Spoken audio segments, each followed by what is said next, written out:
guys, how are you? Andy Suku, founder and CEO of Y2K Credit Solutions. Hope you guys are doing well. Today, we're going to talk about pre-qualified applications. The reason why I'm looking down because I have one in my hand I want to show you guys. But let me say this. Lately, I'm not sure where the confusion is. That's my first statement.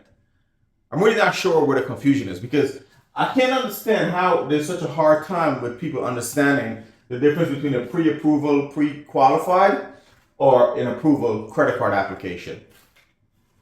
You know, it's mind-boggling sometimes how some consumers receive a pre-approved or pre-qualified document in the mail for a credit card offer. It's a pre-qualified, pre-approval offer from a credit card company, and they think that's an approval. So, you know, clearly there's a discrepancy in this situation because people are thinking pre-qualified means they're approved. So just to let you know, a pre-qualified or pre-approval mass mailing that you get from credit card companies, just like this one, look what it says. All right, see that? This is not a credit approval. This is mass mailing that every single bank sends out once or twice a month to consumers in certain zip code to get you to apply for credit cards. And especially subprime banks are the ones doing this more so than prime banks. This pre-qualification happens to be from Capital One. And you know we're not a fan of Capital One. They're subprime banks and their rates are high. Don't get me wrong, Chase has higher rates, but it's not 27%. It's 13, 14, 15% interest rate, right? Here's the thing what I want to talk about with these pre-qualification. And this is the second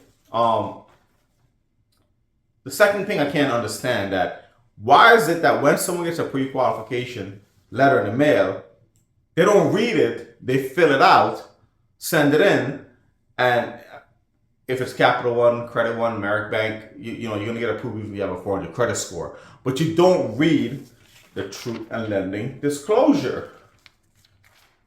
This is called a truth and lending disclosure, okay?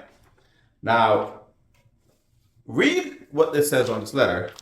No annual fee, right? This is how these subprime banks get these customers, and no annual fee. But look at the rate, 27.74%. So it says no annual fee on top, right? So for the first year, they're not charging no interest, nothing. But after that, it's 27.74% interest rate.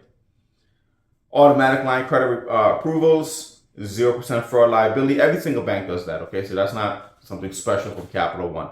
But this is how they get you guys, and this is how you guys end up with these subprime credit cards with the high interest. And after a few months of having these cards and you use them and you start making monthly payments, because that's another topic we have to talk about, how you're making your payments to your credit card. What's a good number you should be paying on your credit card if you can afford it, right? And once you guys start making your monthly payments and you're only making the bare minimum, 90% of that's going to interest. The balance is never going down. You get frustrated. You start defaulting on the card, or life happens, and now you have these charge-off credit cards on your credit report with these high interest rates. You guys have to read these documents before you fill them out. These mass mailings are not approvals. They're just mass mailing credit card applications for banks to solicit services to you. But more importantly, after you read all of this stuff, because now it tells you scan here to fill out the application. Now,